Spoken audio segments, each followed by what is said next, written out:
So when you think about the American West, I want you to forget the comfortable stories. Forget the romanticized campfire tales. Hmm. Tonight, we're going somewhere else.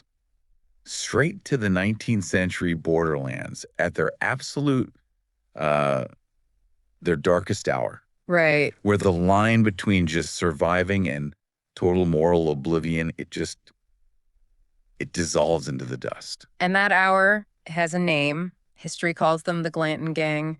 For this deep dive, we're looking at the historical reality, but also the chronicle laid out by Cormac McCarthy. And these men were real. Oh, absolutely real. Yeah.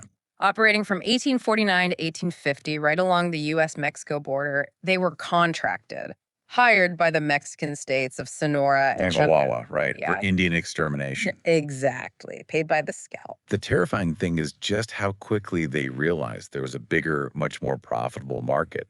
You have to understand, these contracts, they weren't about justice. No. Or even defense. It was just money. I mean, as soon as the money's on the table, the gang, well, they pivoted. They started murdering peaceful Mexican villagers. Anyone with dark hair, really, because that would yield a passable scalp for cash. A purely economic transaction. Yeah. Built on mass murder. And our deep dive traces that reality through the journey of a young runaway. He's unnamed, known only as the Kid. And through him, we meet the true, the ideological driver of their chaos, Judge Holden. This whole mission, it's not just historical, is it? It's philosophical. It is. McCarthy writes near the very beginning that the journey tests whether the stuff of creation may be shaped to man's will or whether his own heart is not another kind of clay. And that question just hangs over every single blood-soaked mile of his story. It does. So let's start with him. With the Kid, our protagonist, if you could even call him that. Mm-hmm. He starts far from the border in Tennessee. He's the son of a schoolmaster, but he's illiterate. And he's already prone to violence. He runs away at 14. McCarthy writes he already has a taste for mindless violence. And this is key. His early life already reflected the severance of blood ties. He's unmoored from the very beginning. Not innocent exactly, but a blank slate. A blank slate, ready for the judge's geometry of evil. And he gets his first lesson in chaos in Nacogdoches, where he first encounters Judge Holden. This scene, it really sets the tone for everything, doesn't it? It does. The judge, a complete stranger, he just stands up in a tent revival and falsely accuses the reverend of the most grotesque crimes imaginable. Including Congress with a goat. Right, and it immediately sparks a riot. The whole place burns down. And when someone asks the judge how he knew all this about the reverend, he just says calmly that he's never laid eyes on the man before today, never even heard of him. So it was all for what? For the sake of chaos itself. For the sheer exercise of it. And then he watches the destruction and turns and gives this strange, serene smile to the Kid.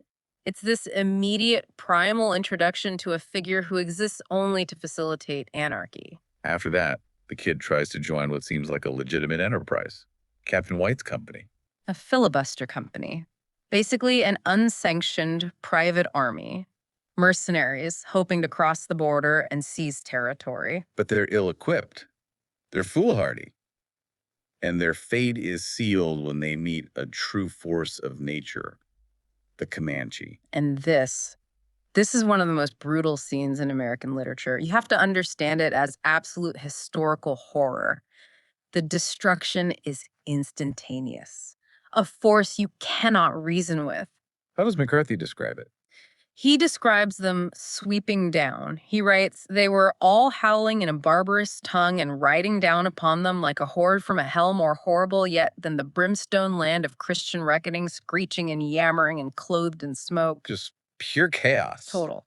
The Kid survives, but only through a fierce instinct for self-preservation. He's captured by Mexican soldiers, thrown in jail. And the only way he gets out is by signing up with the historical scalp hunter, John Joel Glanton. So after surviving total anarchy, the only structure he can find to join is a company of nomadic criminals. Which brings us to the architecture of that evil. Yeah. And it is centered entirely on Judge Holden. And history tells us he was a real person. Samuel Chamberlain, in his memoir, My Confession, he writes about Holden. What does he say?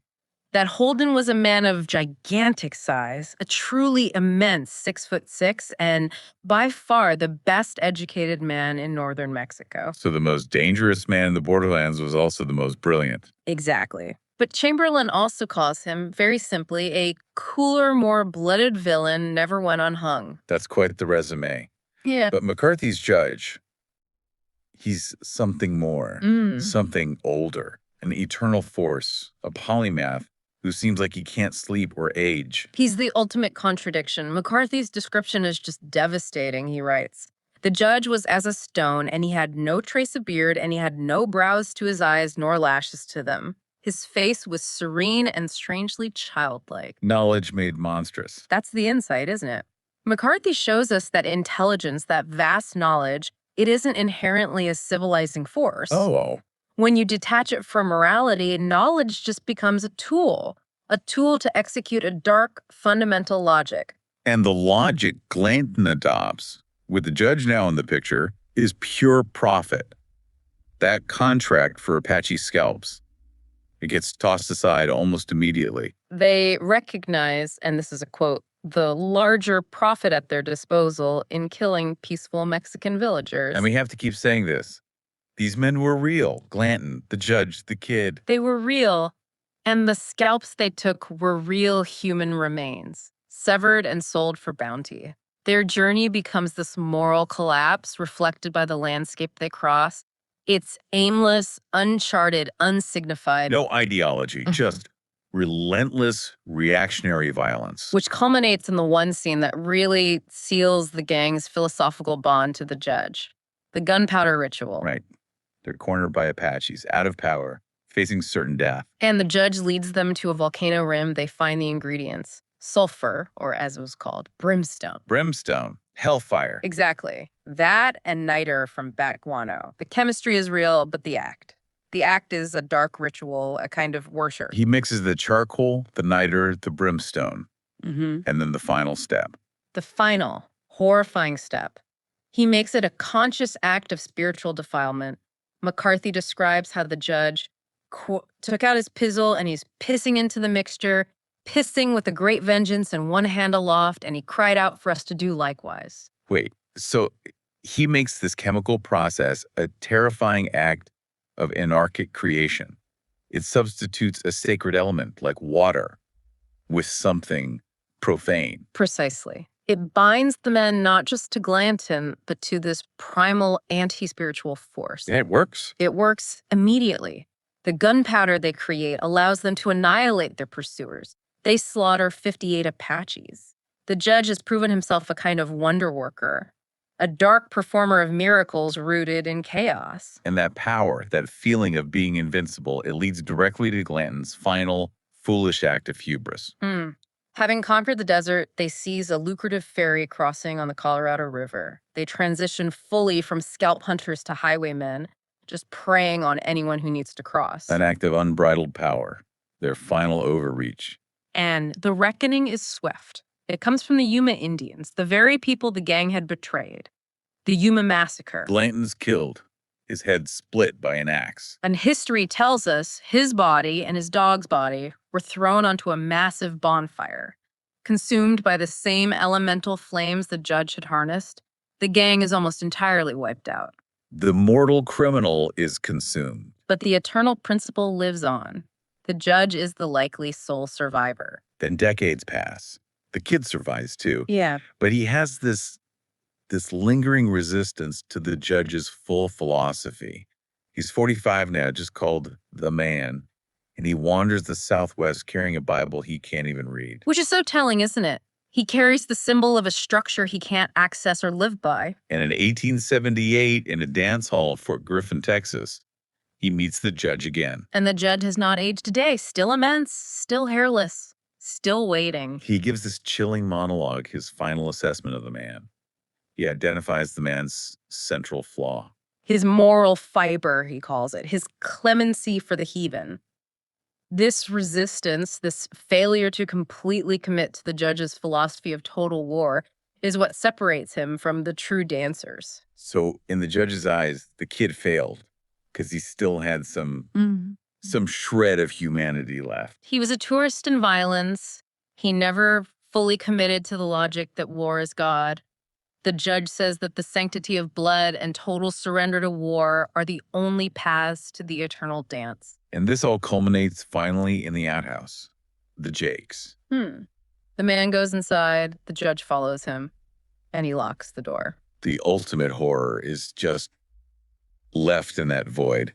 McCarthy writes, the judge was naked and he rose up smiling and gathered him in his arms against his immense and terrible flesh and shot the wooden bar latch home behind him. And the kid, the man, he's just annihilated, consumed, destroyed. His journey ends not in some heroic death, but in a void of unspeakable terror. But the book doesn't end there. It has to end with the judge. Triumphant, reinforcing his eternal nature. I have to read the line. He never sleeps. He says that he will never die. He dances in light and in shadow, and he is a great favorite. He never sleeps, the judge. He is dancing. He says that he will never die. It is the most profoundly disturbing ending imaginable. Huh? But McCarthy gives us one last image, an epilogue. After that nightmare of an eternal dance, the book shifts. Oh, what? To dawn. To the modern world being born, a solitary man is building a fence, driving holes into the earth, striking the fire out of the rock which God has put there. It was a mechanical, repetitive act. Now, Building a fence. It suggests, what? The closing off of that wild frontier. the end of the world that Glanton and the judge thrived in, the beginning of the era of organized industrial progress where violence is structured, contained. So we'll leave you with this final thought. If that frontier violence was a kind of horrific, unbridled freedom, what kind of structured, eternal cycle of violence does the judge represent? And if civilization is built by that man with the fence post, striking fire from the rock, what price does the civilized world pay for believing that its mechanical progress holds any real dominion over the judge's immortal, unending dance? Because sometimes the chaos, it just changes its uniform.